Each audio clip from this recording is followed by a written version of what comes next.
There are a lot of secrets down here in the dark. You make weapons for the government? No. I make intelligent machines.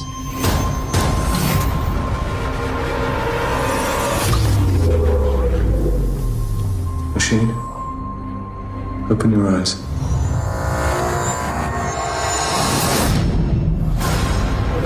It's incredible. It's conscious. Conscious machines are dangerous. This machine has the potential to be so much more than just a soldier. They're afraid of you. They think you're too human. What are you looking for? Where are you going? Let go of my arm. Let go of my arm! She's deranged. I am working on a way to restore her. What are you, really? I am part of the new world. And you are part of the old.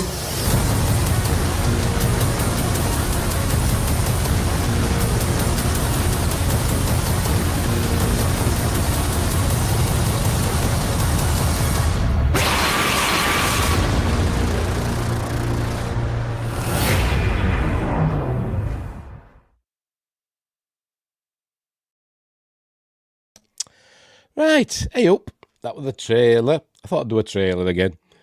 For The Machine from 2013, although there it said it was coming in March 2014. Whatever, it was around about that time. Starring Toby Stephens and Caity Lotz. It's an amazing film. I've watched it twice today. It's a cool film. Great. Apologies, I'm still snuffly and I might cough. So I'm still getting over this bloody cold. It's doing my head in. But Grace is here. No, I make governments for the weapons. Boom! New story idea. Yes, very good. Go and write it down. Oh dear. Right, so let's get some information on this film. Right, so The Machine from 2013, a British science fiction thriller written and directed by, I don't know how to pronounce it, Caradog W. James. Oh, pardon me, burping. Caradog W. James, who I've never heard of, to be completely honest. He hasn't even got a Wikipedia entry, so I can't really look him up. I don't know what else he's done. Let's have a look. Let's look on IMDb. See what else he's done. Apologies, I'm snuffly. Right, what else has he done? He's known for The Machine, something called Little White Lies, Don't Knock Twice. Ooh, I've seen that. That's a good film. That from 2016. And The Call Up. So there we go. And he's done some other stuff, shorts and stuff like that, and TV. But no, Don't Knock Twice is quite good. It's a horror film. So there we go. I believe he's Welsh. I could be wrong. It doesn't say. It doesn't say in his bio. But I think he's Welsh. This is essentially a Welsh film. It says funded by, the Welsh Film Board or whatever. And, look, Archmage Frey, that mysterious man from Twitch, is here. Oh dear. Welcome to the show. Right, so let me get rid of that. Right, so what else was I saying? As I said, starring Toby Stephens, Caity Lotz, Dennis Lawson, you may remember his Wedge from the Star Wars original trilogy. I think did he pop up in Rise of Palpatine? I think he did, did he? I think he did. Also Sam Hazeldine and somebody whose a name I cannot pronounce. Oh God Almighty. I've got to say it because she's an important part of the film. Hajima Hamadi. So there we go. She's Iranian, which is important to the film, as we'll see. Right, so it had a budget of only $1.5 million. It came out after Ex Machina, which it is kind of similar to, in that it's about AIs in android bodies and all that. But I think it's a better film. As I said, I've watched it twice today, and I think it's top notch. What else? I don't know. I can't think of anything else. But before we get on to watch the film, don't forget, like and subscribe, share the videos, drop a comment, hit the notification bell if you're subscribed already. Let's just make sure we're live on YouTube. Yes, we're live on Rumble, and we're live on Twitch. Yes, of course we know that because Archmage Phrase there. Right, what else? What else was I saying? Later on, I'll upload it to Spotify, Amazon Music Podcasts, and Google Podcasts. I'm also on Facebook, X, and Instagram. Links are in the description for all that. Also, links on the Patreon page, where I'll start adding new things again. I haven't done for a week or so because I've been ill. Excuse me, but I'll get on with it in the next few days, adding more things to the Patreon page. What else? There's also a link for the merch store where you get t-shirts and stuff like that. And I've forgotten to wear one of my t-shirts again. What am I like? They're over there. And all that jazz. Right, so let's get on with the film, shall we? As usual, we'll not just be watching the film, so I'll get into bother for that. Let's make sure we haven't got a copyright strike already for playing the trailer. No, it's not saying anything. So we might be fine, but you never know. We'll see what happens later. By the way, I hope you can hear me okay. My microphone threw a Benny right before I went live. It's basically, it unplugged itself because I was moving this about, and it basically, the microphone unplugged itself because I wrapped the wire around so it wasn't dangling about. And I pulled it out. Anyway, it seems okay now. Right. So, let's get on with this film, shall we? Right. Let me full screen it, right, and make myself titchy tiny. There I go. Wingress says sounds good. Cool. Apart from my stupid voice. Right, here we go. We're off. Oh, pardon me. Right. Make sure I've got the subtitles on. Yep. Right. Right, off we go. Is it going to come on? Yes, it is. Right, off we go. There we go. Red and Black Films. That's not from the film. That's just another Altair. I've no idea. I've never heard of any of these production companies. Right, it's set in sometime in the future. It doesn't give us an exact date. I don't think it does anyway. Unless it's on the screen somewhere, but I never noticed. It doesn't give us an exact date. It's set sometime in the future where Britain and China, don't mention any other countries, apart from Taiwan, are in like a Cold War, and it's all about Taiwan. We hear somebody in this beginning bit. There we go. Taiwan's always been part of China, so obviously there's some friction about Taiwan between the UK for some reason and China. Maybe the UK took control of Hong Kong again. That'd be cool, wouldn't it? But anyway, there you go. In association with the Welsh Assembly Government, so it's got some government money to make this film.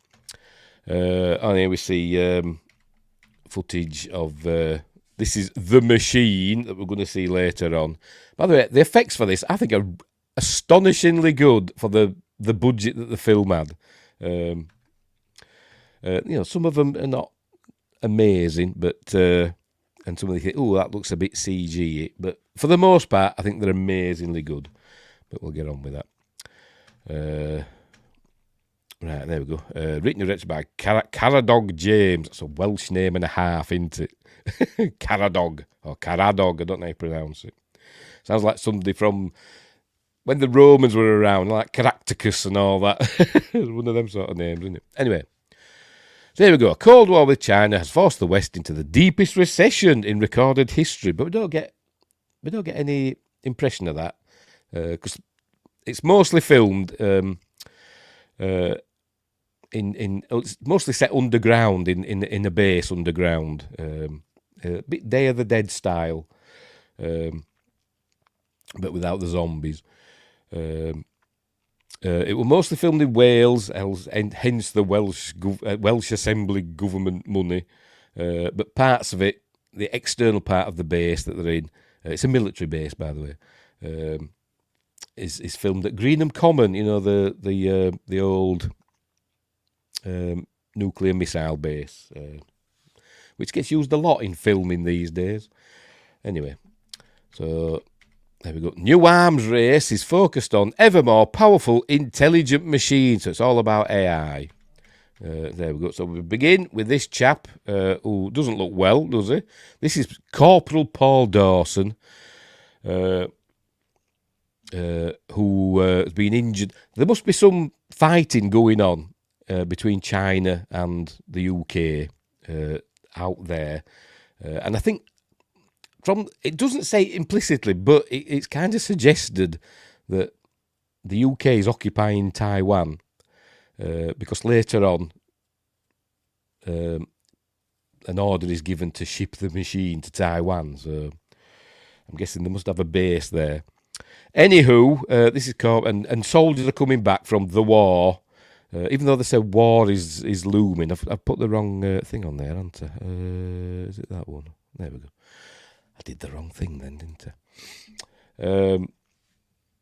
Soldiers are coming back injured, and Toby Stephens plays a scientist who works with AI and implants, and has devised implants that can. He's been shot in the head, and a big part of his brain has gone. Obviously, he didn't die, but he uses implants. It basically makes them into like cyborgs and gives them, part of their lives back.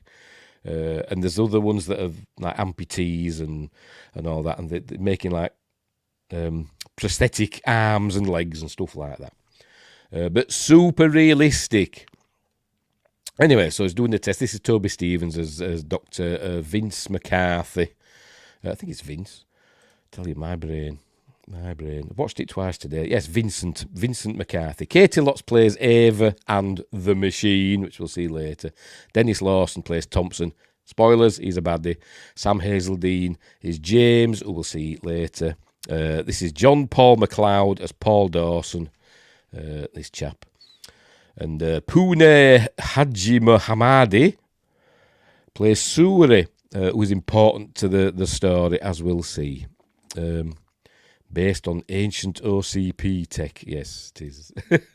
It is kind of like that, because we learn that Paul Dawson's mother is hanging about outside the base, and she's been told her son's dead, and she thinks he's still alive, and obviously he is, well, for the moment. So they're basically experimenting on these soldiers. The families have probably been told that they've been killed in action, and but they're not. They're keeping them here on this base. Anyway, so he's going to activate an implant in him. I think at the moment, is it unresponsive? Is basically a cabbage. Let's just not beat about the bush. That's what he is into. So they turn the implant on, and suddenly it gets a glow in his eyes. Like that. Very Blade Runner-y. There are some scenes that are very Blade Runner-y, and some scenes very Terminator-y. And as I said, it also evokes Day of the Dead, being set in an underground base, and it is a very 80s style film, even down to the sound, the score, which is a very 80s synth score as well. And it has a bit of that 80s doom to it, dread. It's got a sense of dread. As though the world's about to come to an end, it's one of those as well. Right. So, anyway, he can talk. They switch him on, and he can talk, and he recognises him and all that, and he knows who he is. He says he wants his mum. There you go. So he's telling him, you shot in the head, your brain is damaged, and he just wants his mum. And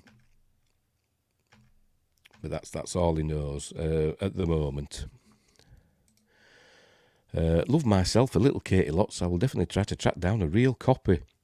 Yeah, so I've got it on Blu-ray. Can you see it over me? Over you, should I say? There we go. I've got it on Blu-ray. But this one, what region are we? Are we region B, I think? The region B one, the UK version, it's a bit annoying because there's no subtitles on it. And it says, downloadable extras, making of mini documentary, including visual effects and stunts. And you put the DVD, the Blu-ray, well, I put it in my PlayStation to play it. No way to get to them. I don't know how. Not even an option. And I haven't got a Blu-ray drive on my computer if that's how to access them. And does it say anything? No, it doesn't say anything else anywhere. It doesn't give you a website to go to. So I don't know. Unless it's in really tiny text. I don't know, but so that's annoying. Maybe the DVD fares better, but it's on Amazon. Right. And Joshua Kanapke's here. Howdy, howdy. I has arrived, he says. So we've got two of the Joshes here. Anyway, back to Paul Dawson. Right. His assistant, Vincent's lovely assistant, Lucy, is going to hide a tennis ball under one of these cups. And then she's going to leave the room. So that's part of this test that they're doing on Paul. She's going to put the tennis ball under a cup and then leave the room. And then he's going to say, where will Lucy... What happens after she goes out of the room? She puts it under cup A, we'll say. And then when she goes out of the room, Vincent takes the ball out and puts it under cup B. And then he asks Paul, where do you think Lucy will look to find the ball? And Paul says, well, under cup B. And he says, why do you say that? He says, because I just saw you put it under there. And he says, but Lucy didn't see. And he doesn't understand, you know. He says, well, facts are facts. I saw you put it under there. So that's all he's thinking. That's because of the implants. So as I said, it's all about AI and the Turing test and all that stuff. And sorry I killed all the Jedi yesterday, did you? Oh, right. Okie dokie. When did that happen? Right, so here we go. So that's where he's saying that, because he saw he put it there. So he's obviously he's failed that test. He says facts are facts, and Vincent says they are indeed. He says, well, we're going to have to, go back to the drawing board. But then Paul, he puts his pen down on the table, does Vincent, and Paul grabs it. And he gets up and says he wants his mum, and then gets up. Oh, why they put this little cap on his head? I think just to cover up that they don't have to do a CG of his missing portion. But he gets up, and as you see, I think, he's just hugging him. But he doesn't. He stabs him. There we go. He stabs him in. I thought he stabbed him in the throat, but as we learn, oh no, he don't. No, he don't. He does stab him in the clavicle. I thought he stabbed him in the throat, but I'm just pausing it there. He stabs him in the clavicle. And then he sets about stabbing the lovely assistant. All the other soldiers come running in. There's blood all over the screen, so he can't disable the implant. And for some reason, he's got Greek letters on there. Don't know why. Does it have a date on here that we can see? Not that I can see, no. They'll get better. Seems a bunch missed out on your T-ord. Anyway, so he's stabbing the assistant to death, and he picks up the gun that one of the soldiers has dropped, because he's stabbed the soldier as well, and he sets about shooting everybody, all up with his Terminator eyes. So he shoots the soldier, and he shoots Lucy, and he's about to shoot. Oh, he shoots another soldier, and he's about to shoot Vincent. Vincent drops to the floor. He's about to shoot Vincent, and then I think he says, I'm sorry. Another soldier's come in, put the gun down. I think he says, I'm sorry. Yes, he does. And then he gets shot. So Paul is dead now. Oh, there we go. We see his light in his eyes goes out. So he actually is dead now, is Paul Dawson. So there we go. And then it cuts to a dream sequence. Vincent's having a dream. He's seeing his daughter surrounded by Dr. Octopus tentacles and stuff like that. And then he has a vision of Paul again. And he wakes up in his house or wherever he lives, being a bit fed up. And obviously there's been a passage of time. Don't know how long. Problems with China and Taiwan and all that are still going on. And you can't see the subtitles because I forgot to do that, didn't I? There we go. So I did have the right one, didn't I? It is that one. Right.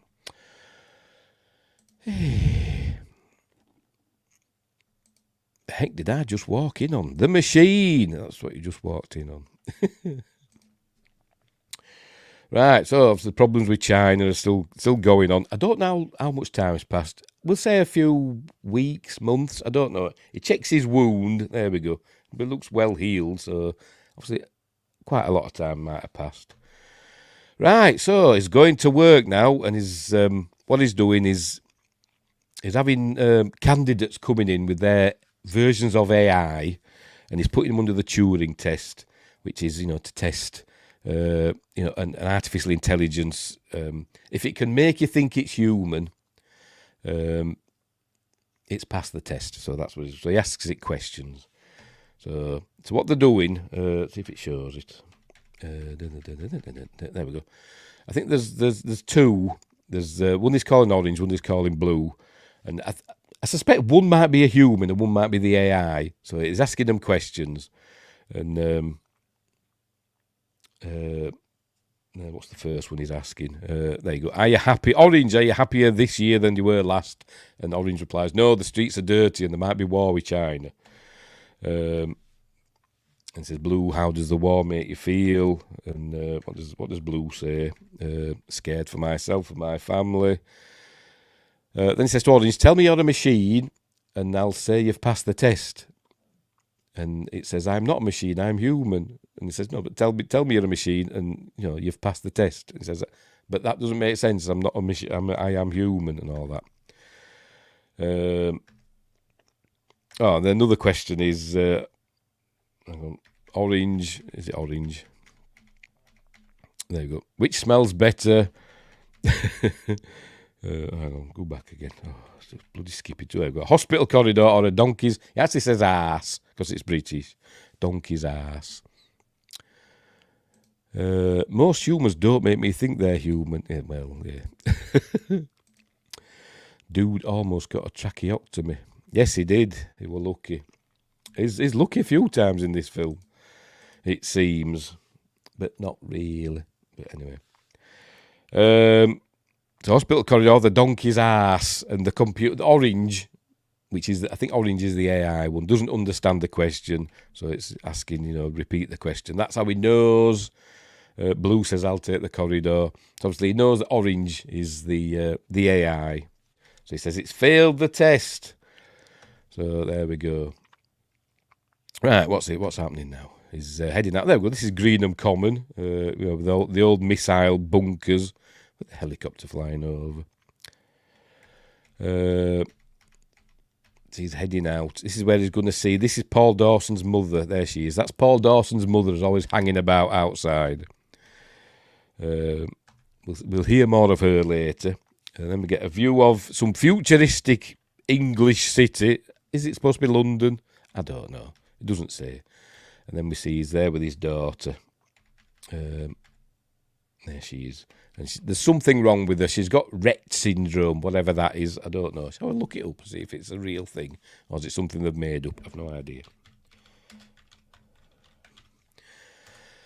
It is. Rett syndrome is a rare genetic, neurological and developmental disorder that affects the way the brain develops. Oh, there we go. The disorder causes a progressive loss of motor skills and language. Oh, there, and primarily affects females. So there we go. So it's a real thing. That's what she's got. Excuse me, Rett syndrome. And you can see she's doing that a lot. And at first I thought she was like autistic or something like that, but she's got Rett syndrome. So there we go. I don't know what's happened to his wife. He does mention his wife, but we don't know what's happened to her. So they're either divorced or she's passed away. She's probably passed away, to be honest. Maybe it's Iremodic syndrome. Maybe it is. Or is that what Sarek had, or is that what Picard had? I can't remember. Sarek had Bendy syndrome, didn't he? Anyway, right, so he's got to feed her like this as well through a tube. So obviously she can't eat properly either. So he's got to feed her through a tube. Right, anyway, it's back at work now. And this is where we meet Caity Lotz. She's doing her presentation of her program, of her AI. There she is. You can see her over on the right-hand side. That's what Picard had, even though Picard Season 3, I always think PlayStation 3. Picard Season 3 told us that was a lie. Well, he ain't got it anymore, has he? Because he's a robot. Stupid bloody series. Right, so he's going to ask her AI some questions. And what does he ask? There we go. Fugly Munter is a good name for a beautiful Hollywood actress, a cuddly teddy bear, or something else. I can't remember what. Or a wedding dress design. I think green is her AI, and I think red is... I don't know, somebody behind the screen. I don't know how it works, to be completely honest. I think the green one, excuse me, says teddy bear. All right, then he asks, so my wife or something is at a pet shop and she sees a puppy through the window. I forgot exactly what he asks. Hang on, let me look.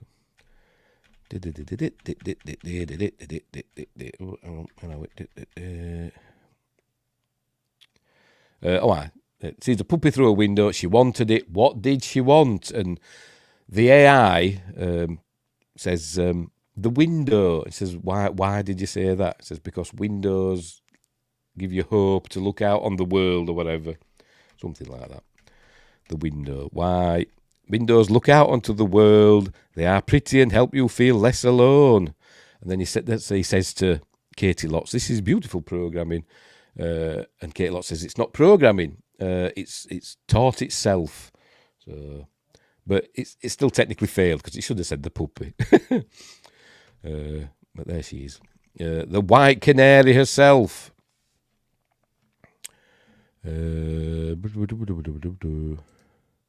Maybe it's NAS. I've no idea what that is. Is that what they use in their cars in the Fast movies? Don't know. Dear. By the way, because I've got a huge amount, because I'm not 100% well, I've got even more brain fog than normal. So you've got to be super specific with me in the comments and the chat. Right, so it's technically failed, so she thinks she's failed the test, but she's not. So he basically offers her a job, and she says she thinks she's gone there to get a grant, and but then she learns it's not there for a grant, for a research. It's actually a job interview. So he's offering her a job to go and work for the Ministry of Defence. So she's worried there because she thinks, are you making weapons? And he says, no, we're doing like AI things and making prosthetics for wounded soldiers and stuff like that. So they've got unlimited resources. You make weapons for the government? No. So there you go. So she's got a job. So off she goes. She's heading to Greenham Common. And there she's got her AI computer, whatever it is. In the back, we see a lot of these plastic screens that they use. That it picks up like just a lump of perspex, and that's his phone later on. And they have these clear plastic screens that are, they don't seem to have any electronics in them, but they still work. It looks cool. Get cool displays on them and stuff. Anyway, she's asking it how it think it did on the test, and the AI says, "I think I got it wrong. I should have said the puppy." And she says, yes, that's right. Anyway, so she gets there. She gets to the... in a minute. Have I missed it? Yes, she hasn't got there yet. Vincent's watching. These are the soldiers. That some have missing legs and missing arms and stuff. I think that one's got a missing leg as well. See, there we go. He's got a missing leg. This is James. He's important later on. As we see, he's got no arms, and he's just had his implants put in. And what happens when they put their implants in, after a while, they turn mute, they can't speak. But we learn later on they actually can, but in a different language. But he's just had his implants put in, so he can still speak at the moment. So anyway. Right, so she's arriving at the base. Here we go. And she gets accosted. There we go. She gets accosted by Paul Dawson's mother. She just opens her car door and just says, "Help me, they've got my son. What you doing in there?" She gets dragged out by the soldiers. Because Britain seems, well, this base at least, but maybe Britain, it seems a bit, like in V for Vendetta, it's a bit of, what's the word? Like a police state. I can't think of the word, but as I said, brain fog. To paraphrase Doctor Who, my arms are too gone. Yes, they are. Anyway, she gets herself arrested. There's Caity Lotz. There we go. They arrest her as well. The guards. So anyway, so Vincent's got to go and it's on the base, arrested on the base, not just in the police station. Supposed to go and collect her. Right, so he takes her in. Oh, aye, and he lies to her here because she was saying, this woman just came in saying, where's my son? And he said, oh, yes, I know it. It's Paul Dawson's mother. Oh, it's Mrs. Dawson. Her son was called Paul Dawson. He was killed. And she's gone crazy and all that. She hangs about the base. So he lies, because we know he lies, because we know he was there when Paul Dawson was killed at the beginning of the film. Right. This is Suri. She's like the assistant to Thompson, Dennis Lawson's character, we're going to see soon. And she's like connected. She's a scifi. She's one of these that's got an implant. You see, she's got a scar on her head. And she's like connected to basically the computers or the main computer or whatever on the base. You can access it and control it, and make it do things, open doors and stuff like that, and access files. And then we have lots of scenes where she's checking the base cameras and stuff, and she records basically every word that everybody says in the thing. But here she's watching some of the other soldiers who've got implants. They've got soldiers who are just regular soldiers, and they've also got soldiers who have got the implants, who are acting as like guards. But when they talk, hang on, I'll unmute it and I'll just play it a little bit. They're speaking like a computery weird way. I'll just play it. Like that. Not very loud, was it? But hang on. There we go. Service records deleted. Let's go back a bit.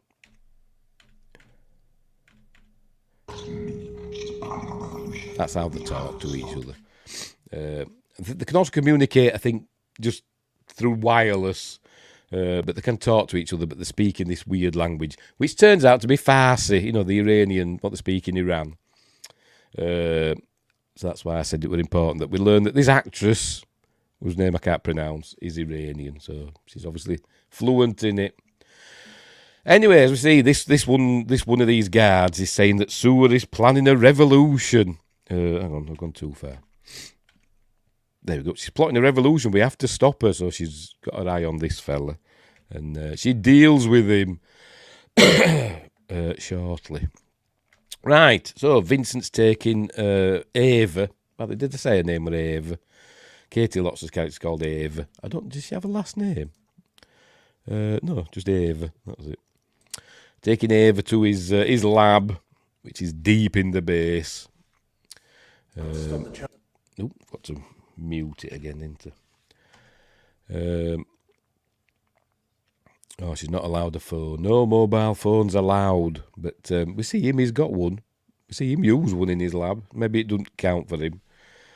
That's if it were a mobile phone, but he holds a piece of plastic up to his ear. Anyway, this is where he's telling her all about the war veterans, their brain trauma injuries. And he says they've got implants that help them, function again. There you go. restore vision, mobility, memory, and all that. But then he says, but one of the downsides, she says, that's amazing. Can't wait to get it out to the world. He says, but there are side effects. After a few months, they go mute and they can't speak anymore. They don't know why, but then we learn, because obviously he doesn't know that they can actually communicate with each other. But, right, Suri and some of the other soldiers, so obviously this is happening unknown to the people in charge, I presume. But this is the guard that we're talking about. Suri's plotting a revolution. Obviously, he didn't want any part of it. And Suri's dousing him in petrol. And as she watches, she just basically... she talks to him in the language. A bit like... what they call it, in David Lynch's Dune, when the voice that Paul Atreides uses and the Bene Gesserit witches and that, a bit like that, innit? But anyway, she talks to him and in that language, and he pleads with her, and she just sets him on fire. There we go, killing him, and then she looks sad about it. So I don't know why did she do it? I don't know. Because she's not a baddie in the end. I don't know why she basically killed that man. Will there be any repercussions? Probably not. But she deletes files and all that, so there'll be no evidence. Anyway, so he's taking her to his lab. Here we go. It's deep in the bowels of the base. So there's one of the guards watching with the implants. Right. He's built a quantum computer for the AI, to house the AI. So that's what she's describing there. And here's Dennis Lawson as Thompson. He's the administrator of the facility. He's a sneaky bugger. He's the main baddie in the film, essentially. And he keeps calling it Ava. Hello, Ava. Very pleased to have you on our team. And she corrects him eventually. It's Ava. But, we don't like him. From the start, we learn that she got offered a job at the NSA straight out of college, but she turned it down to go in the private sector. And she's basically, and she was a anti-war protester and all that. So that's what we learned. She's a nice person. So anyway, there you go. It's Ava, she says. Right, there's Suri. Right, so we're going to show what's going to happen with James. Remember, he's no arms, so they're going to give him some arms to show Ava what the project is all about. All right, and it also describes. Hang on, where are we? Go back. There we go. Bulletproof, bomb-proof, and fireproof. This is basically what the machine is going to be later on when we see it. So it's indestructible, essentially. It's indestructible. Bullet, bomb, and fireproof. But the materials that they make the prosthetics of, and they're going to make a full body one like that. Excuse me, later on in the film. Suri's much more human than they think. She's a big old psycho. I don't know.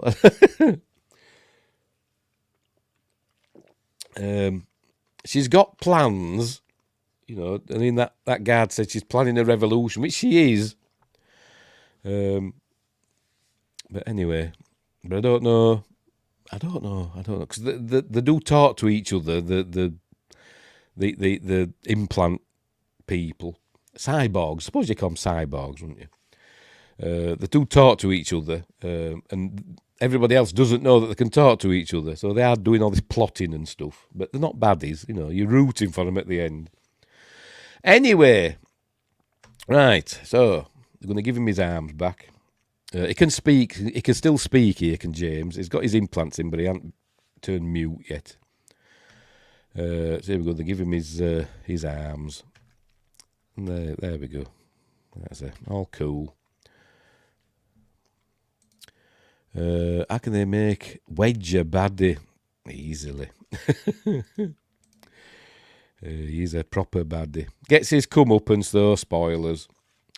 Right, so he's amazed. That's where they're talking about. They can change the colour of the skin and stuff, you know. So they're basically talking about making infiltration units, I suppose. But anyway. This is where we're shown that the super strong, he picks up a marble and just crushes it with his hand to show how strong he is. There we go. Pardon me.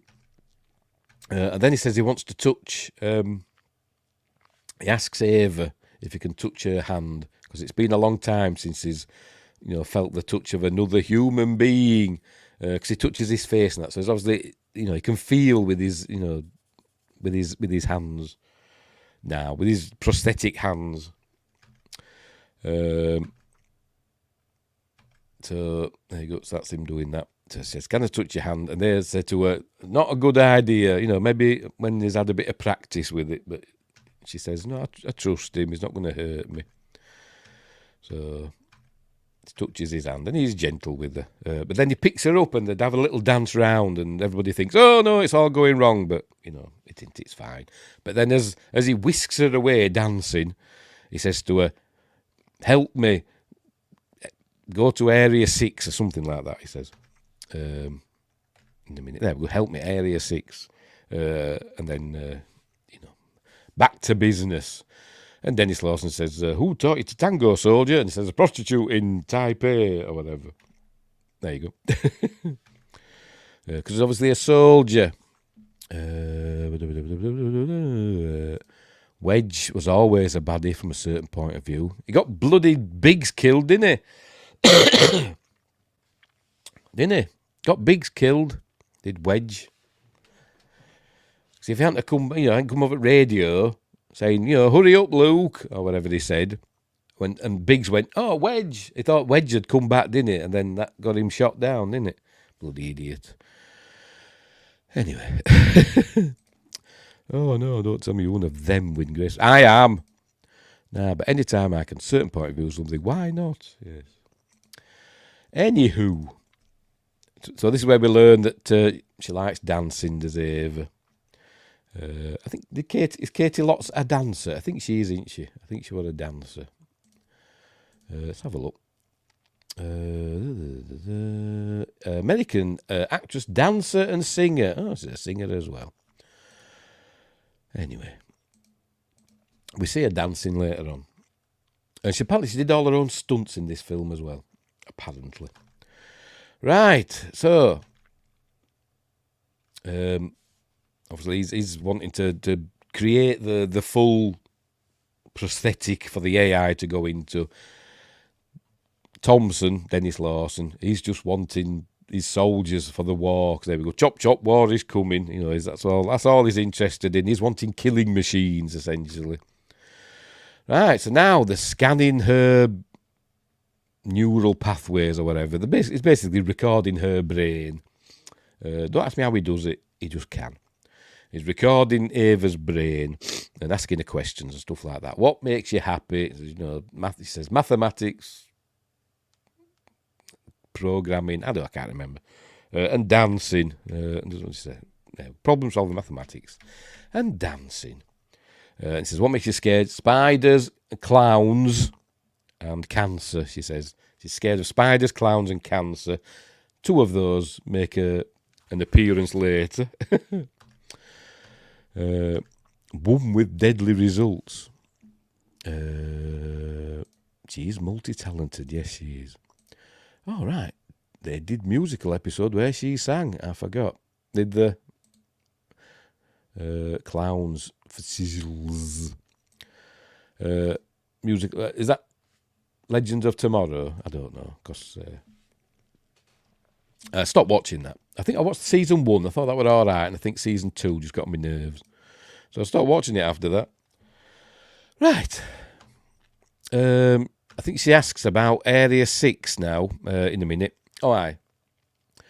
So things that make her happier also. Her first memory. Ask what your first memory is. And she says, sitting on my dad's lap while he does programming. That was her first memory. And Vincent smiles and says, his daughter used to like doing that. And so she says, you put pictures of your daughter up and all that. And she says, is she still into computers? And he says no, because obviously she's got this syndrome. But then I think she asks about Area 6 then, in a minute. Yeah, he says, what's in Area 6? And there he says, soldiers who were brain damaged. So that's what's down there. So they've got more work to do. They've got to go and scan her face. So she's going over to one of these plastic screens that they've got. But she's not just scanning her face. Look, she's looking up stuff. Paul Dawson and brain implants and stuff. I'm just seeing if I can see a date. No, it's not giving us clues, is it? Flash and Legends, all right. Second season ruined that show for me too. She ain't too subtle, is she? Not really, no. Just went straight in, didn't she? What's in Area 6? Anyway, so she goes looking on there. And remember, Suri's watching everything. She knows everything, and for some reason she grasses her up. But anyway. Right, so she's gonna go and check out Area 6 by herself. See, she is lurking about, 2 soldiers here, like the stormtroopers in the Death Star. Sometimes she don't use the Force and make them look away, but they're talking away to themselves, and she sneaks past them. They're just regular soldiers, by the way, because they're talking about the freaks, or the cyborgs, we'll call them. Right, so she's checking out Area 6, and this is it. That's what they're looking at. They're essentially prisoners down there. Then she's caught by the cyborg guards. Great visuals. I've got to admit, I think the visuals in this film are amazing. As I said, for the budget, it's a good-looking film, I think it is. I don't remember which season 2 was. Is that the one with the Legion? I don't know. I can't remember. I just remember the first episode of, I think it was season 2, just really annoyed me. And I didn't watch it anymore after that. It got me that mad. And I can't remember why. It was that long ago. Anyway, back to this film.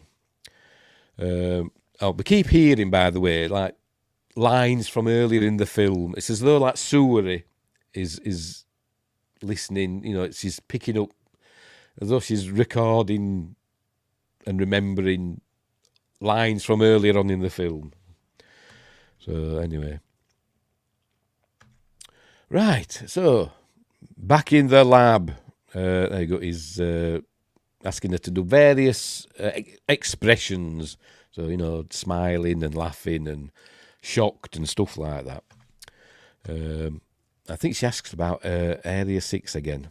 He asks her, did you get lost? Because obviously she's not in trouble. They mustn't have grassed her up. They just escorted her back to where she's supposed to be. And he asks her, did you get lost? And she says, yeah.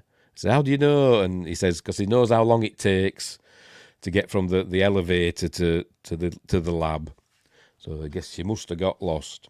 So he says, don't get lost again, because it's, I wouldn't want you to get hurt, he's saying. Season 2 is when they turned Rip into a baddie and flipped the script around for blah, blah, blah, blah. I think it got better and then really bad. I don't know. Where were we? So it says, don't get lost again. There you go. Like, lots of secrets down here in the dark. This is Dennis Lawson into his checking something. Suri. Suri's, not Suri. Ava's AI has passed the Turing test, finally. So it's convinced somebody that it's human. So it's ready to go, I suppose you could say. And Josh Temple's here. Maddie's here, creeping in the shadows. Hope you're all doing well. I had a great weekend. No, I was poorly, but never mind. I'm not 100% better. Hence the stupid voice. I'm more stupid than usual. And yes, the council has convened. A council of Joshes. Right, where are we? So it's past the Turing test, and this is where she's Sue is essentially grassing up Ava to Thompson. She's showing him that she's checking up on like Paul Dawson and all that stuff. As we'll see, there we go. And she's using a hacking device because access is restricted, so she's hacking her way in, and it shows some like I don't know, some weird thing. There we go, like a hacking device, whatever that is. Something technological and cool because it's the future. So he's got to make a decision now. So essentially, they don't need her anymore. They don't need Ava anymore. An AI works. It's passed the Turing test. Here it is. It's in the quantum computer now, working away. So that's that. Oh, earlier on he'd swore at her because she kept going on about Area 6, and it told her, keep your, what is it? Stop being so nosy, basically. Keep your nose out of everybody's business, sort of thing. So it was a bit sharp with her. So he's apologising here. So sorry, I'm a bit sharp with you, but I don't want to see you get hurt. That's basically what he's trying to say. I don't want to see you get into trouble. There you go.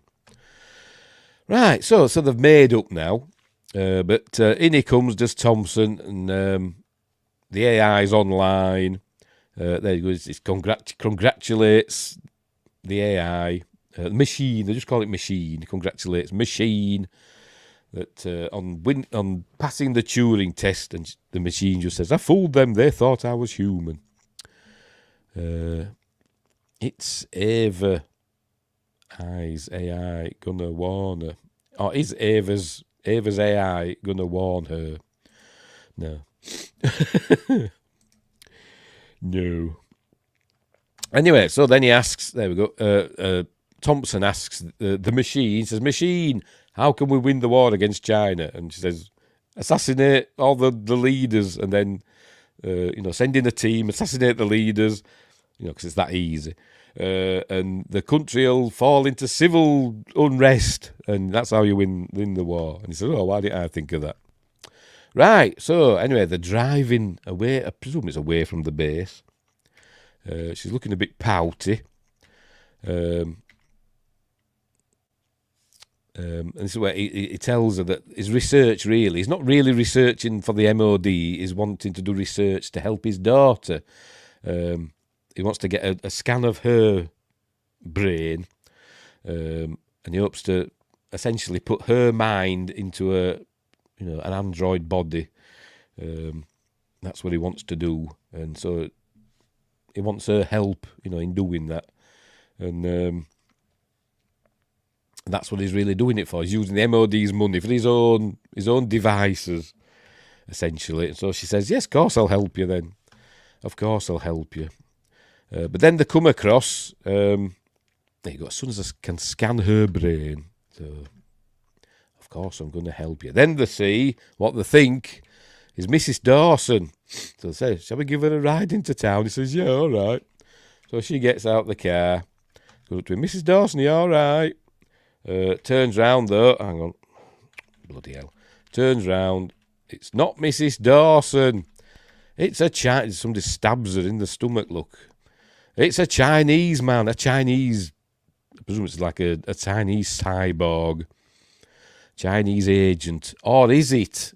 I'm not entirely sure, it doesn't really say. I don't think it is. You want to play a nice game of chess? Or tic-tac-toe. About me. So here he is with his knife. Ava's gasping on the ground. Vincent gets knocked to the ground. Meanwhile, Thompson's just playing golf in his office. He's putting into in his office. Then he gets a call, and then we see what's going on. There you go. He's getting a view from presumably the Chinese man, and he basically assassinates Ava via 2 shots. And there you go, pistol cocks. Gunshot, 2 shots. So that's the end of Ava.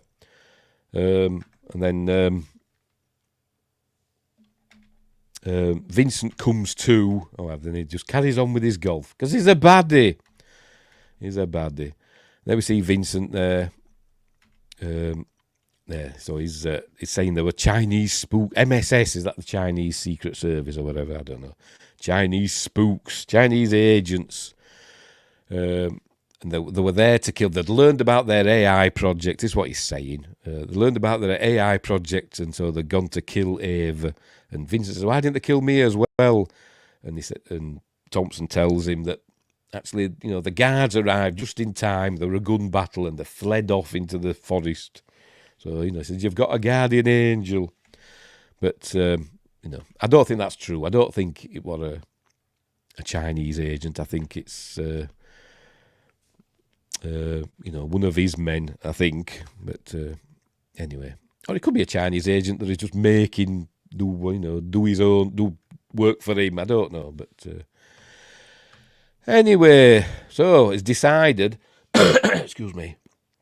It's decided as Vincent that he's going to essentially recreate Ava. He's going to put the AI into a body that's Ava's body. So that's what he's going to do. I say, that's dirty pool. So anyway, so that's what he's going to do. Oh, and then he has a little dig at him. Is this like a monument to all of your dead assistants? Because remember at the beginning, one of his other assistants got killed. Lucy got killed by Paul Dawson. Right, so here we go. Right, so we see the birth of the machine. So here it comes out of its pool.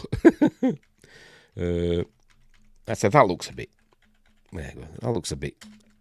That's not the best, is it? But everything else, look, that's the worst bit of CG in this film. But everything else is amazing for the budget. That's the AI brain.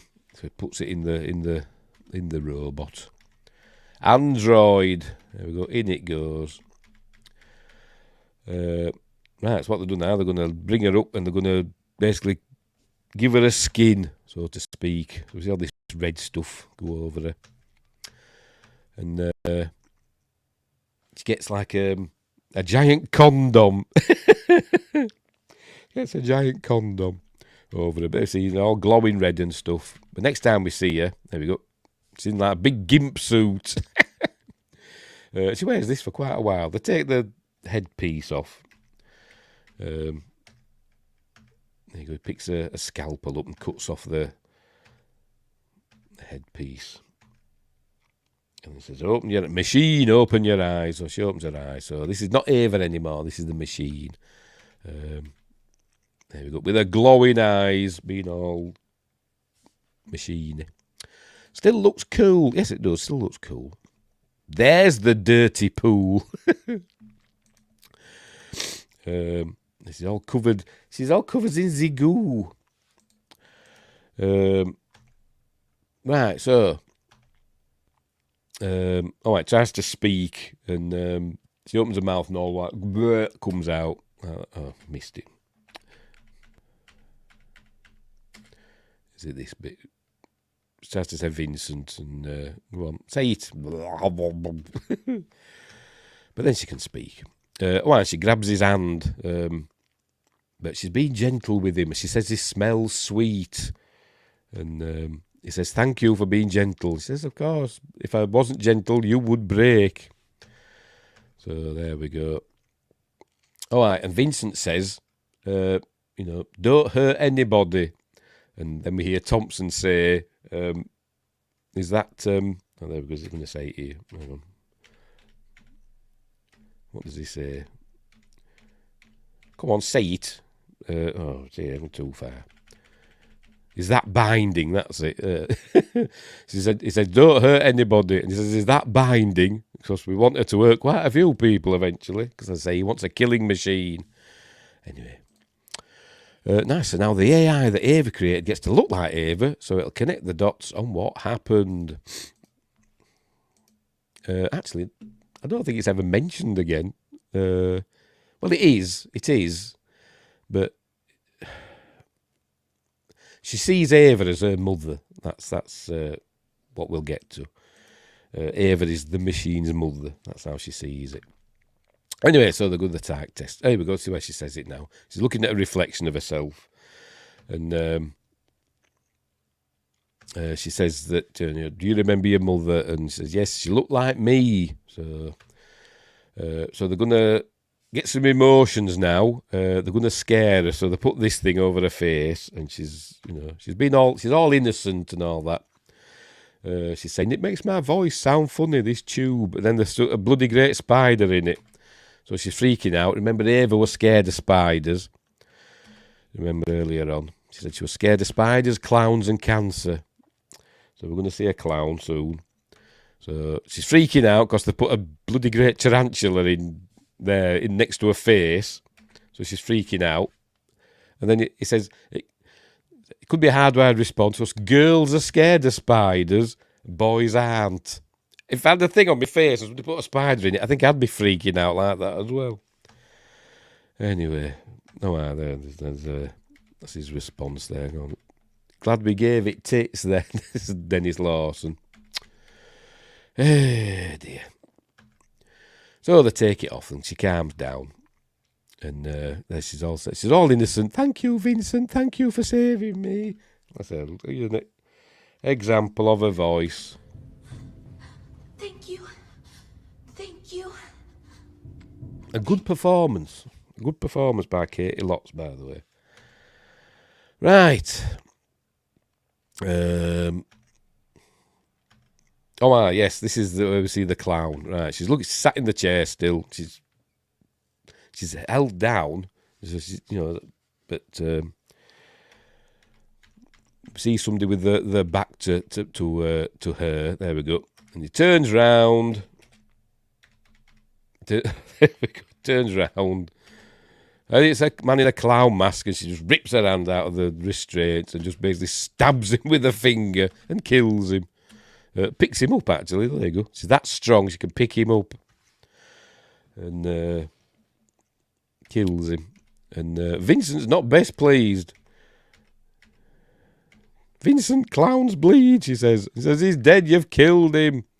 So she says, I didn't know the man and the clown were the same, so she didn't understand it was a man in a mask. But obviously Thompson's pleased about this, so she can kill. But Vincent says, you haven't to kill anybody else. And she just says, I'm sorry. And then she kind of shuts down.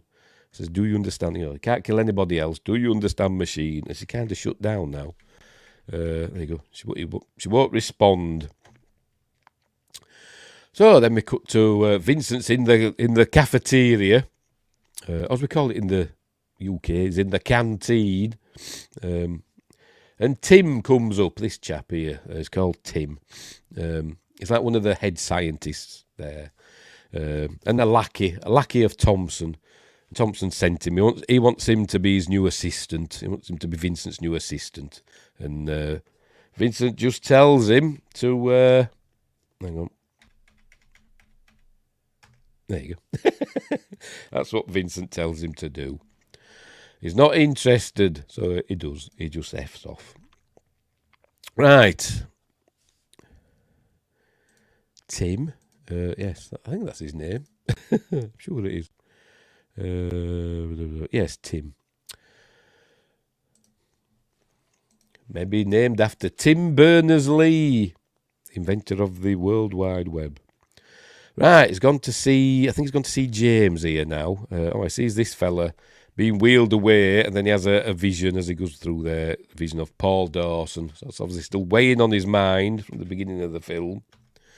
Yes, then he's gone to see James. James has turned mute now. His implants have made him turn mute. So he can't speak because of the implant. And he tells him that Ava's dead. So he's obviously sad about that because he liked Ava. did James. He danced with her. And Vincent promises he's going to get him out of there. So that's what he says. So there we go. Does he say, is it here? He says it. There we go. I'm going to get you out of here, he says. More Dark City vibes. Anyway, they start speaking to each other. Remember, nobody else knows they can do this. They always speak to each other when there's nobody else about. So they're all plotting. They're all the cyborgs. Right. What's happening next? Oh, yes, remember, she shut down after she killed that chap. Monty Python and the Holy Grail. All right. It's a long time since I've seen that. I think she's shut down. I think she's broken. Don't understand. And, she's unresponsive. And he lifts her hand up. She don't put her hand up. He lifts her hand up. But you can see it shaking like that. So, it doesn't really know what's going on. So he sods off. I think he's going to go see his daughter now, I think. This is Suri, remembering all the stuff that other people have said. And she goes to see the machine. I mean, I don't think they ever give her a name. They don't even said. I think it's just Ava, the machine. Anyway, I don't know why they just don't call her Ava, but anyway. Anyway, she reactivates the machine, turns back on at Suri's touch. Suri's got a thumb ring on. Oh, bloody hell, she must be a baddie. I hate thumb rings, but anyway, never mind. She reactivates and she starts speaking to Suri in the cyborg language. And as you see, her face starts glowing like that as she's speaking. So they're obviously plotting something. So is she telling Suri, what to do, or is she just getting information from Suri? I don't know. Yes, they do. They communicate a bit like the Silicates in Space Above and Beyond. Yes, that's a deep cut. That's a deep cut, isn't it? But yes, they do. Anyway.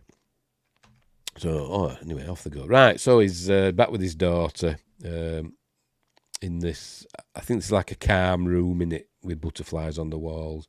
But something's freaking her out, don't know what.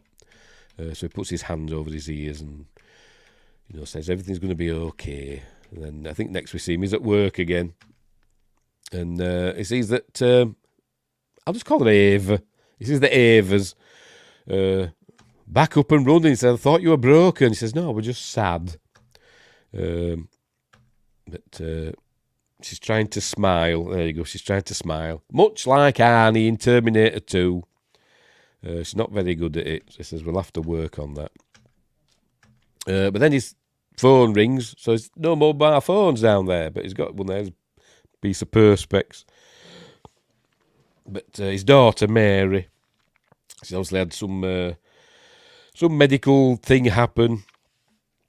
So he's got to go rushing back to the hospital. But Ava doesn't want him to go. He says, stay with me. And she grabs hold of his arm and starts hurting him. And he says, let go of my bloody arm. So she does. He says, you can't use your strength to bully people, he tells her. And says, when I come back, we'll play some games. He says, I'd listen to music too. He says, yes, we'll do that as well. So off he goes. He leaves her by herself. Meanwhile, Sue is up to her shenanigans. There you go, talking to the other cyborgs. Don't know what she's saying to them because it never tells us. But, they're up to stuff. Ava sheds her rubber suit. And so she's basically nude now. And she's going to go dancing. She finds some music and turns it on. And but anyway, he's heading out to the hospital. There we go. St. Anne's Hospital, Family Medical centre. I presume it's somewhere in Wales, the location, that's where it was mostly filmed. So we learn that she's ill, and they're gonna have to operate on her, at some point. Ava's practicing her smiling. There we go. And getting better at it. So he's back at work now. And they won't let him in. Oh, I see there's a butterfly there.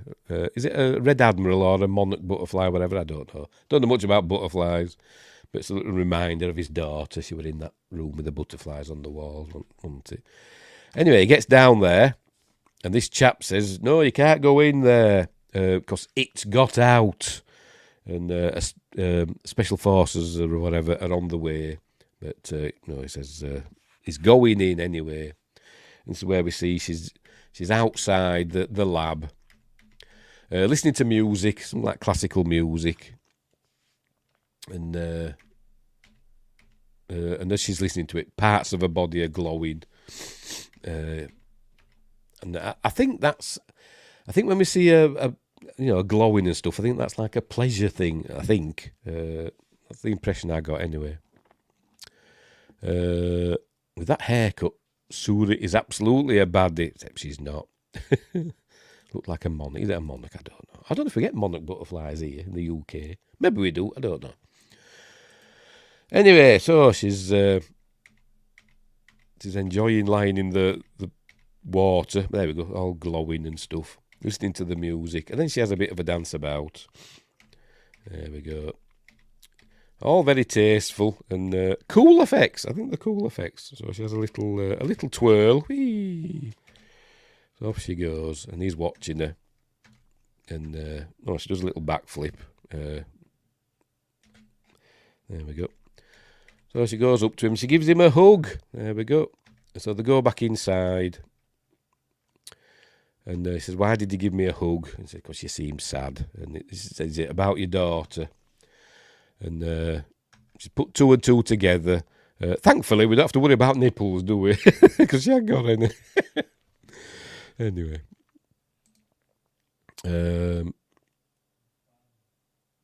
You like the mighty, mighty boss tones? The impression that I get. I don't know. Is that a song? I don't know. I told you I'm an idiot. Right. Oh.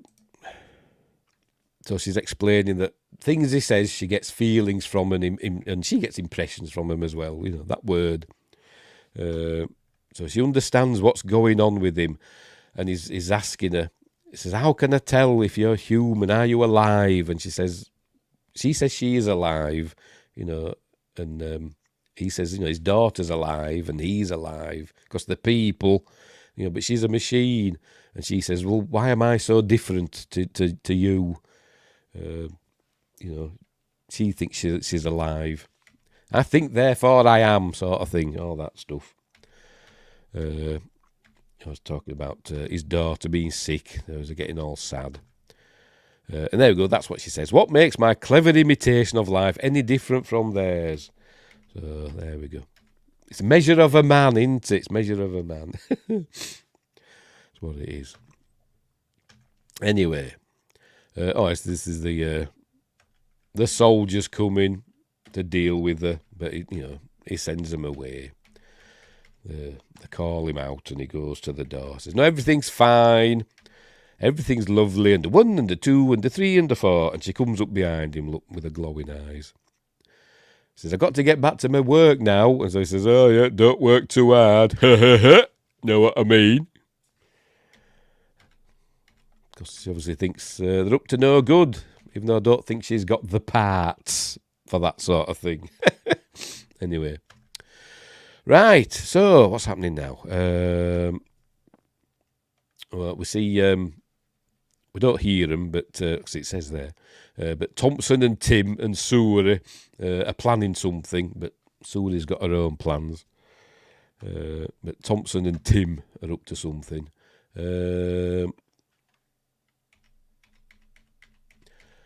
Now, when I saw that, I don't know who that is. I don't know who's that? It's like a prisoner or something, isn't it? With a hood on his head. But then the next thing we see is Ava looking at stuff? And so she's not wearing orange. So I didn't know what that was. I don't understand that. Was that an editing error? I don't know. Anyway, she's looking at pictures and stuff like that. But Thompson comes in and he wants her to, basically do something for him. So he's going to take her. Oh, yes, that's who it was. I've just remembered who it was. I just realised. Who the fella in the orange suit was. It's the Chinese chap from earlier on. That's who it is. Right, so he says they've uploaded some new programs into it. So he says all you have to do is install them. So it's basically it's basically combat programs and language programs. So that's what she's installing. So while they're doing that, he's at the hospital, learning that Mary's very poorly, and they're going to have to get her into surgery. Right, so they're taking Ava to see. This is the Chinese fella that killed the real Ava. And she understands him because she's just uploaded the programs. And basically, Thompson wants her to kill the Chinese man to see if she will kill on command. Yes, I know Kung Fu. Yes, it's that sort of thing. So he's talking her into it, saying that the first thing he'd do is kill Vincent. So he says, I won't let that happen. And she says, I'd shout at him. So there you go. I think it's heightened emotions in it that make her glow. So she shouts at him. So she shouts at him first. And hang on. But that doesn't. He said that shouting won't help. But she doesn't like. She just does like a robotic screech at him. So they cut him loose and they give him a knife. He says, only you can stop him now. So she does. But she don't kill him. She stops him. I think she breaks his arm. Because remember, she's basically impregnable, if you know what I mean. She's bullet, fire, bomb, and knife proof. Because he actually runs the knife across the throat. It doesn't do anything. And so she, there you go, and it nearly stabs her in the eye. That was brave, wasn't it, of Caity, if it was Katie's eye. Anyway, so behave yourself. That's the cat. So she disarms him, there you go, breaks his arm, and off he goes crawling, and Thompson tells her to kill him, but she won't. She says, now he won't hurt anybody. And she says, Vincent wouldn't like this if she killed him. So he says, fair enough. So they take him away. But now he's going to talk to her. Is Thompson says, now try and understand, what I want. Right. So meanwhile, back at the hospital, Vincent's. I think he's going to use the soon. Anyway, he's going to use the brain scanning thing on Mary. There you go. So he's doing that. Right. So he gets back to work. And he finds Ava underneath this table. She's not happy. He's asking where her clothes are. He's made them dirty. Dennis Lawson, the Dark Morpheus. Yes, he's a bad un. So she's unhappy as Ava. And we learn that she did kill the Chinese agent. Or, quote, Chinese agent. I don't know if he were an actual agent or if he were just one of Thompson's cyborg programmed lackeys. I don't know, but I know it's only one N. Oh, Dennis Lawson. I never even noticed. Yes, it is one N. But who's counting? Not me. Anyway, she's upset. She did end up killing. It does show it. Is she going to tell him yet? There you go. Oh, I was asking what happened. Tell me the truth. And I think he says, I killed a man. Oh, so we learn about his wife. They used to go to the coast for the holidays with Mary. And we see that at the end of the film. Spoilers. But we never know what happened to his wife. I don't think we do anyway. Watch the sun rise over the sea. Right, this is where we're learning what Thompson had her doing. There you go, I killed a man. And she's having some weird visions here. She's seeing herself basically stabbing herself, sort of thing, or she cuts his. I think she slashes his throat. I says, why did you kill him? And she says, I was afraid to die. You know, she didn't want to die. There you go, because I didn't want to die. And then we heard a gun blast, but then we get a shot in a minute.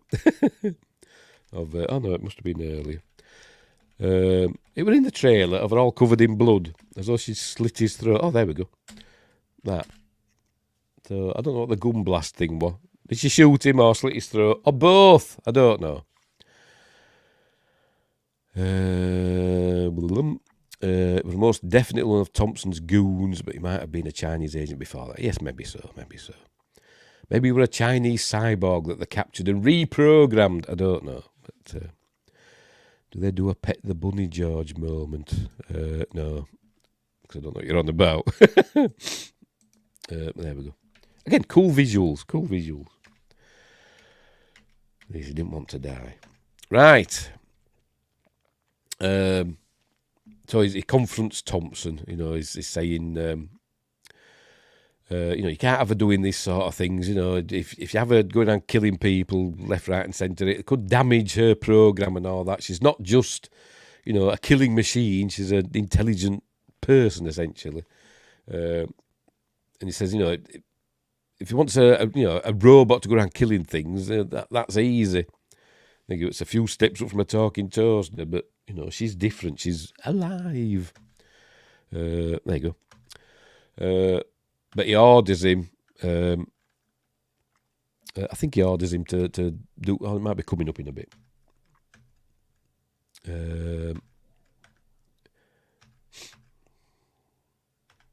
Which part are we on here now? I just goes and looks at Tim for some reason. I don't know why. Right, so what's he doing here now with Ava?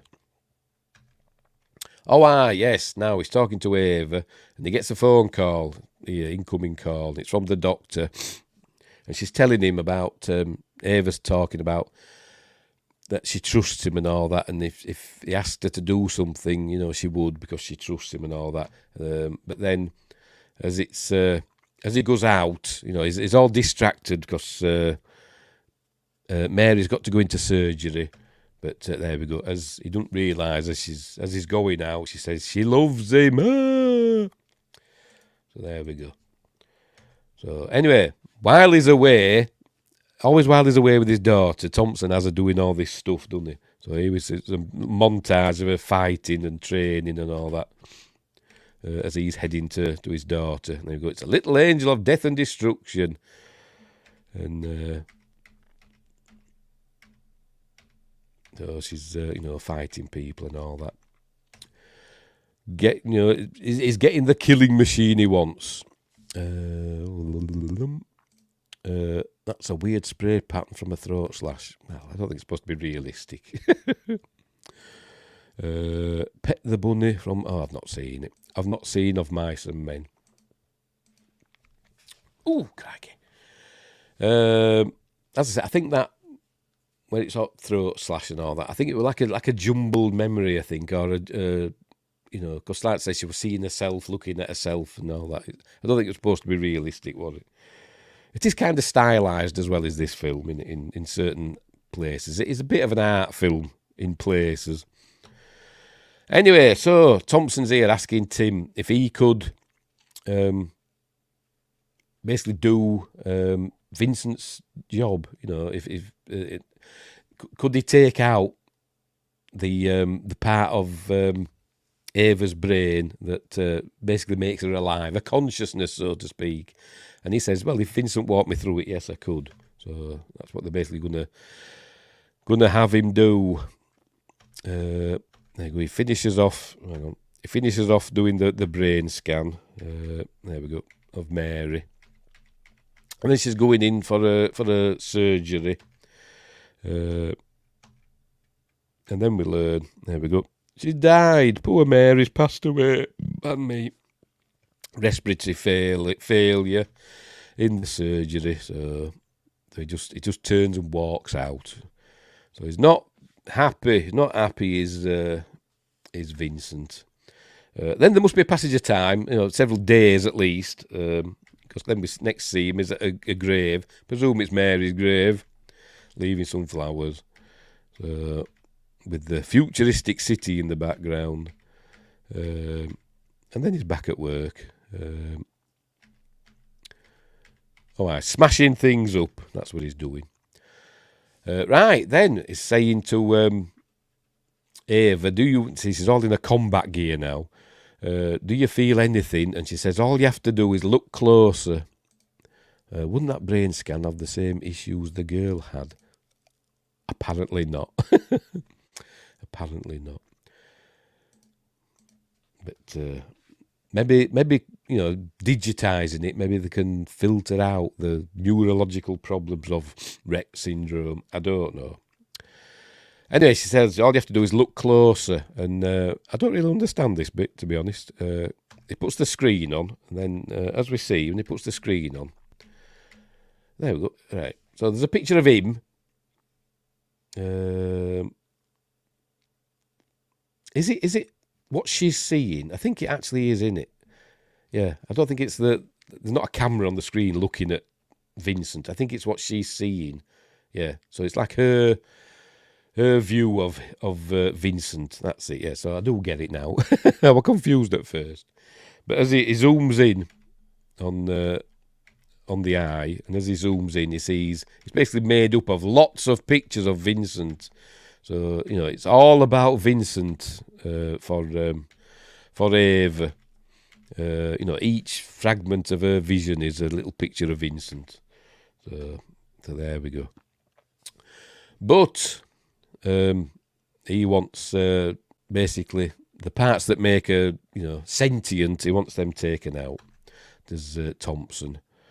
There you go. Conscious machines are the last thing we need. They just want machines that'll go out and kill and not reproduce, because he's saying, what if she went on to design the next generation of machine and then that does another? He says we'd be wiped out in months. So, and he says he won't do it. So Thompson says he's had his team delete all of Vincent's backups of Mary's brain scan. So he's just got one left. And he says if he doesn't do what he's ordered to do, he'll delete that as well.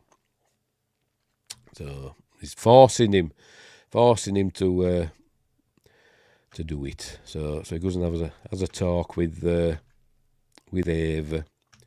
Tells her all about the brain scan and all that.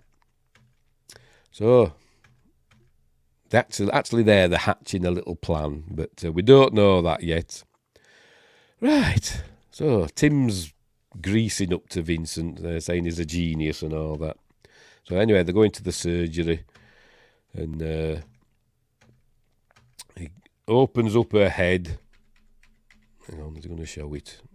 He takes out a piece of her brain. She says she's afraid. Excuse me. Come on, show us. There we go. Takes it out, this thing. He says this is her soul. There you go. It's a consciousness, her soul, if you will, I think. There you go. Puts it in the petri dish. And then he tells Tim to close her up. So that's it. It's done. But is it? So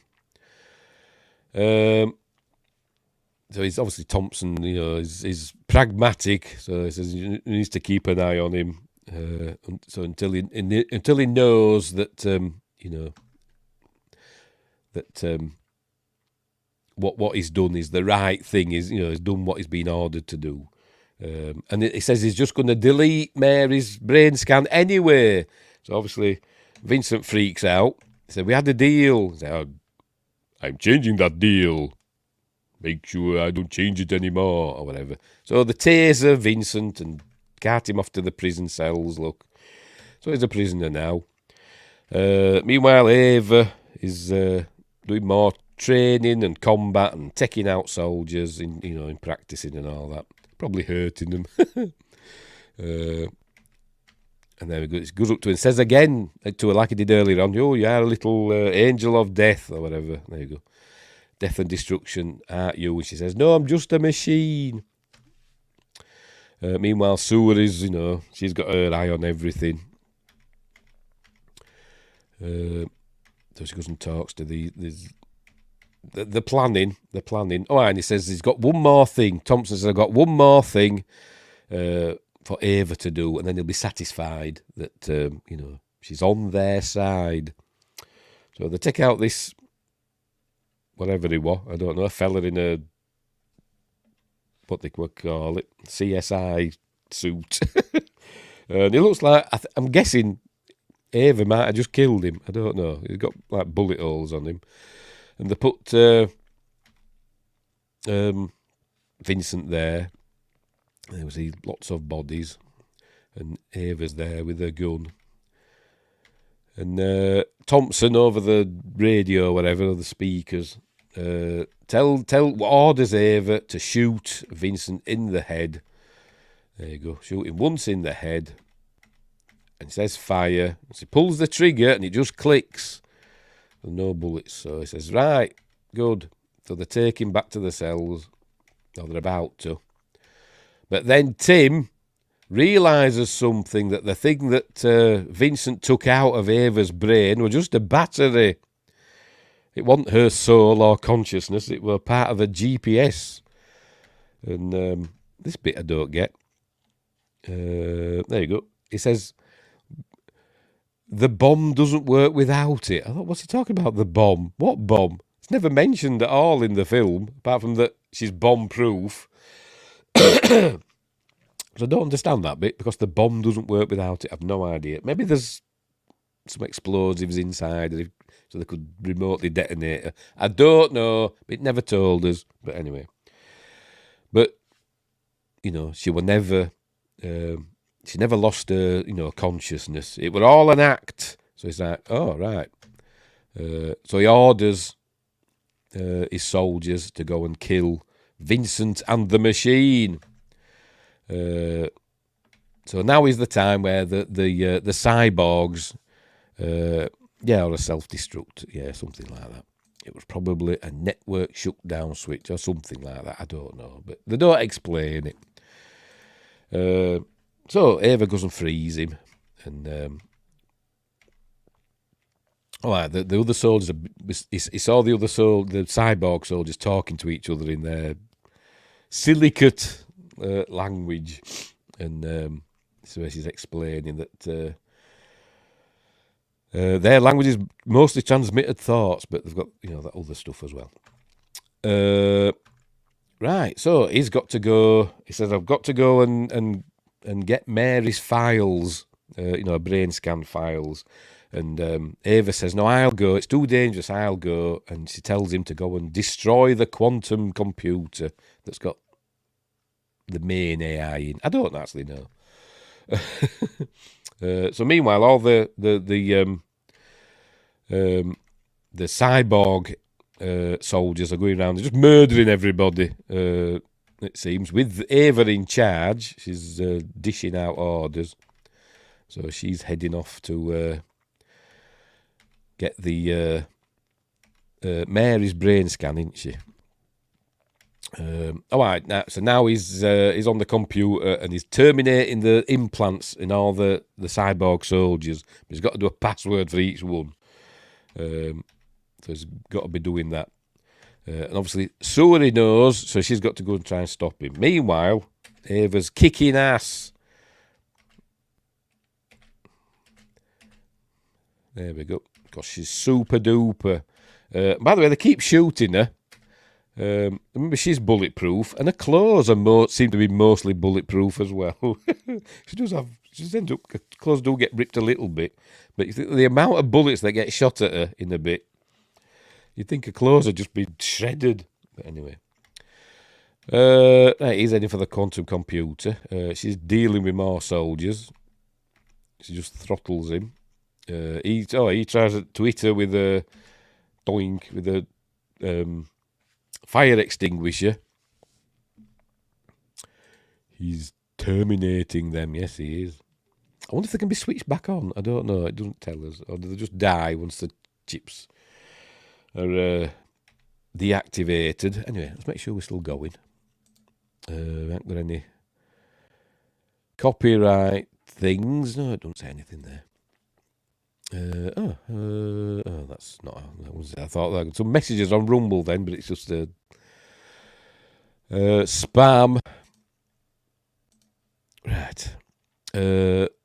Why didn't she? Oh, hang on. Change the passwords in the download, which she does in a bit. She does in a bit when she realises what's going on. Right. So what's he doing now? Oh, he's going into Area 6. Is Vincent with some prosthetics for James and presumably the others that need them. So there we go. So they're going. It's time for the big jailbreak. Meanwhile, she's dealing with people, shooting them. There we go. Some more soldiers are coming in. All right, they're going to armour piercing now, but they still have no effect on them. They can't get out of there, so he's got to override the door. Meanwhile, James deals with the guard. He's still taking out the there you go, implants. But then there we go. Suri finds out, and we see her eyes go, and then he can't access the rest of. So he's done 58% of them. So he's done over half of the cyborgs, I suppose you could say. But she stops him. There you go. We see her eyes go. Hang on. There you go. Administrator access only, system error. We see it on the screen. Oh, we did see it on the screen that it was her that were doing it. They're going to show it. For Pete's sake. Oh, for crying out loud. It does show it, honest. I'm not lying. Show us. Stupid bloody film. Oh, never mind. It did. Her face came up on the screen showing that it was her that deactivated the... so he couldn't kill any more of the cyborgs. Right, so he's heading into the AI, the quantum computer. He's going to destroy that. But Tim tries to stop him. There you go. He's got a gun on Vincent. But, he's a scientist. He's not a soldier, is he? So... James comes and basically batters him. There he is. Breaks his arm. So they're out of there. It's set to self-destruct. They go cooling shutdown. So out they go. And just as Tim gets up, it all blows up. There we go. So that's the end of Tim. Meanwhile, they're waiting for Ava to arrive. Here she comes. See, they take out their own man, and so they're shooting at her. It's like Robocop, isn't it, when they're getting Robocop? Tim's a schmuck, yes, and he's a dead schmuck now. Oh. They're shooting at her, but obviously, look, her clothes are bulletproof, look. Look, the clothes are fine, look. Armour piercing. Must be armoured, super armoured tank tops, vests, whatever. Anyway, so not doing any good, so she takes out these soldiers, makes short work of those. Excuse me. There we go. Look, shooting her at close range, look. Just gets him. Kills them all. And there you go. Blast doors. So he's having a Star Wars flashback there, isn't he? So the door closes, but obviously Suri opens it up. There you go. She's with them now. So he's going to go kill Suri now. Suri shoots these two soldiers, but then herself gets shot. There we go, by Thompson, because he's a baddie. Then Ava arrives, and he's shooting at her, but, she's bulletproof. And there you go. And he runs out of bullets. Couldn't they make clothes from the same fibres they made their skin? Obviously they did.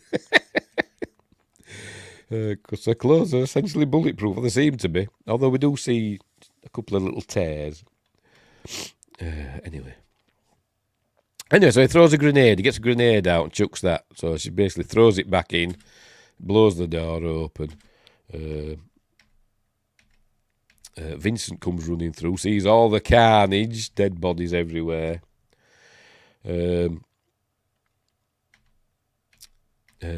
He's begging for his life now, is Thompson. She goes in and says, "You don't need to kill me." And she says, "No, I don't need to kill you."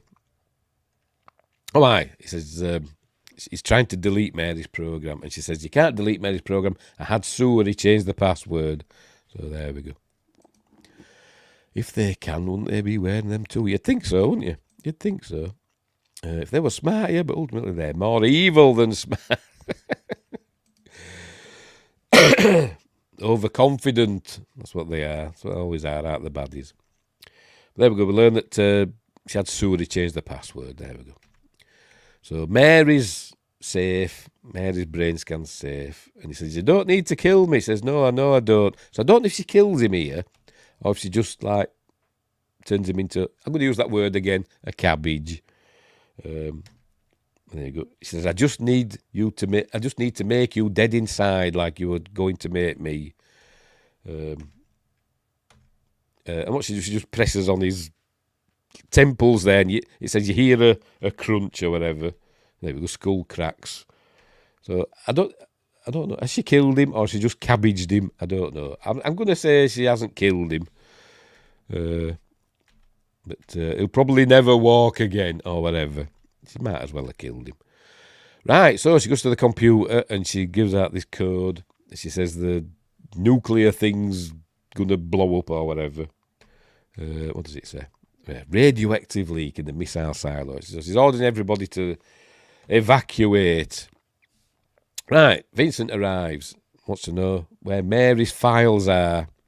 Yes, she's lobotomised him. Yes, she has. Yes, she has. Wants to know where Mary's files are and, the safe. And she says they'll be safer if I, upload them here. So, he has to trust her, basically. Where are we? There we go. I can put them in here, she says. There we go. So he's just got to trust her. She says, if you don't trust me, I understand. But he does trust her. So there we go. They have an embrace, and then we see her eyes. There we go. As she's uploading Mary into a neural net or whatever. But she doesn't become Mary, I don't think. No, she doesn't. She doesn't become Mary. Right, so a car comes out of the main gate. There we see Mrs. Dawson, and the car comes out and just shoots the guards and then drives off. And we see it's hang on. Oh, it's a couple of one of the cyborgs. It's not James. I don't know what's happened to him. With Suri in the back, so she must still be alive. So Suri's escaped, and then Vincent and Ava arrive in another car, and he gives her something, and he says, "This has got the base data on or whatever, and it'll tell you what happened to your son." So rather than just buggering off, I would, she goes into the base. I don't know why. They drive off, and she just heads into the base for some reason. Don't know why, but she's got her answers anyway. So that's the end of Paul Dawson's story. That's good. It'd be awkward to have a relationship with his daughter in Ava's body.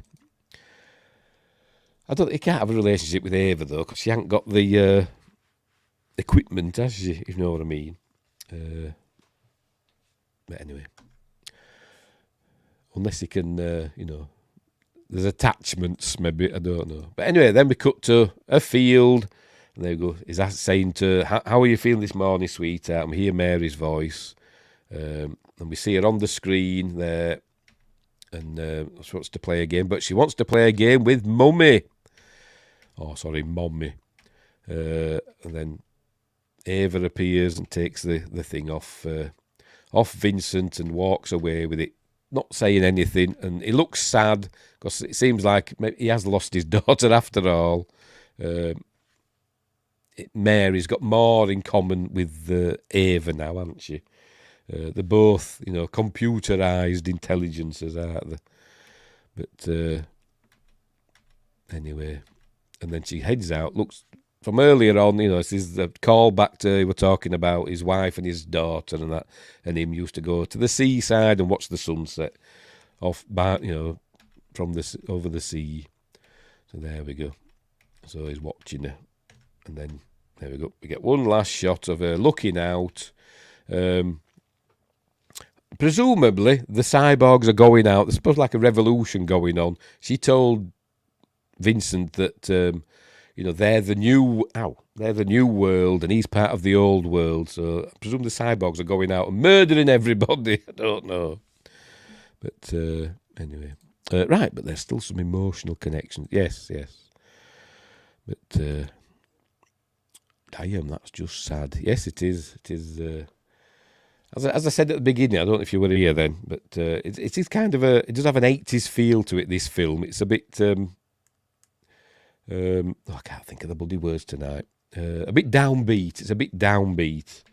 But it does have a, kind of a happy ending. He saved his daughter, or what's left of his daughter.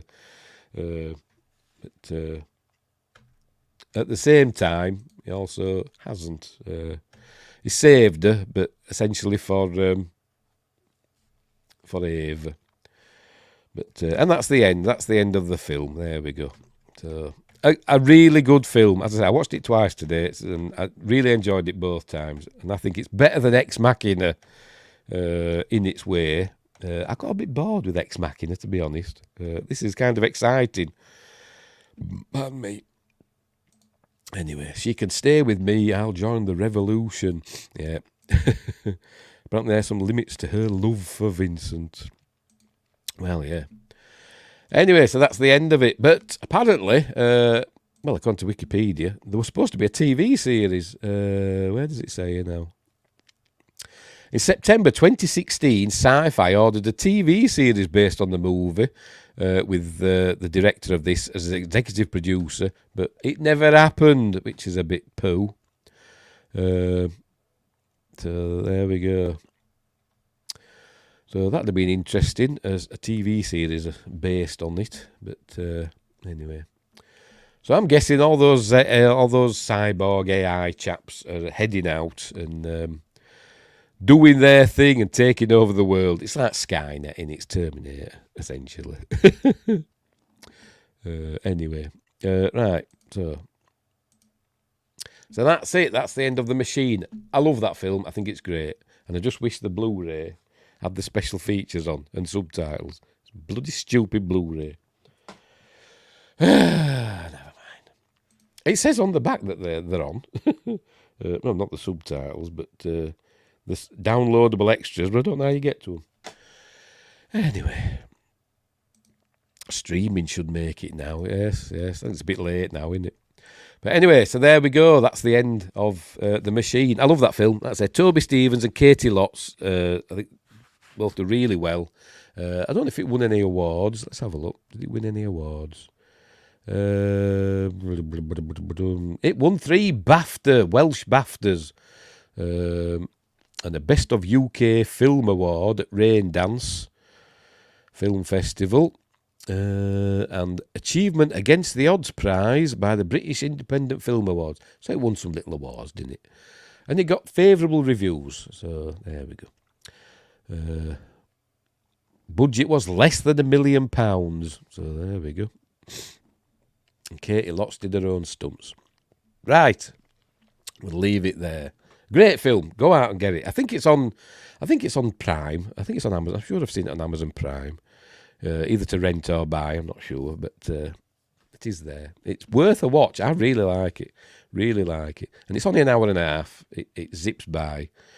So there we go. Right. So again, I apologise for my stupid voice and all that.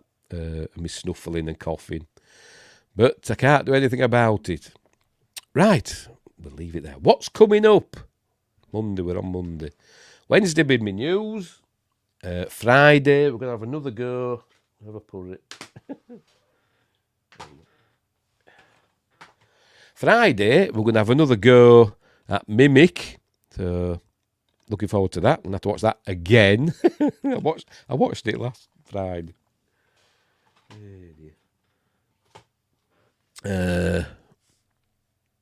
Yes, impressive for under £1 million.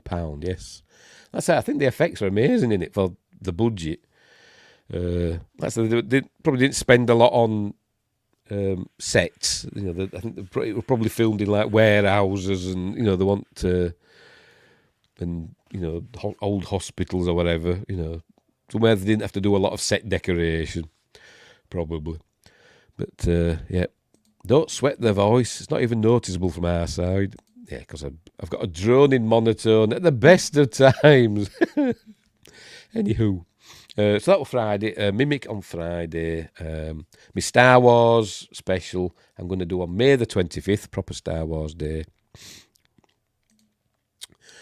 No worries, I can help with Mimic. I've seen it many times. The last was just a couple of weeks ago. Yes, I watched it last... did I watch it Friday or Thursday? I think I watched it Thursday. With Guillermo del Toro's commentary. I'll watch it again. It's a good film. Right, what else? I'm going to do some gaming streams. I've decided I'm going to start playing Skull and Bones, so watch out for those. I don't know if I'll be able to do it, but we'll have a go. So that's coming up. I was going to start this today, but I got watching Geeks and Gamers Daily today, and it was a hilarious episode, so I didn't get around to it. Right, so that's it. So thanks, Win Grace, Joshua Kanapke and Josh Temple. Do we have anybody else pop in that I didn't notice? I'll just check back. I don't think we did we? No, I don't think we did. So there we go. Right. Bull and scones.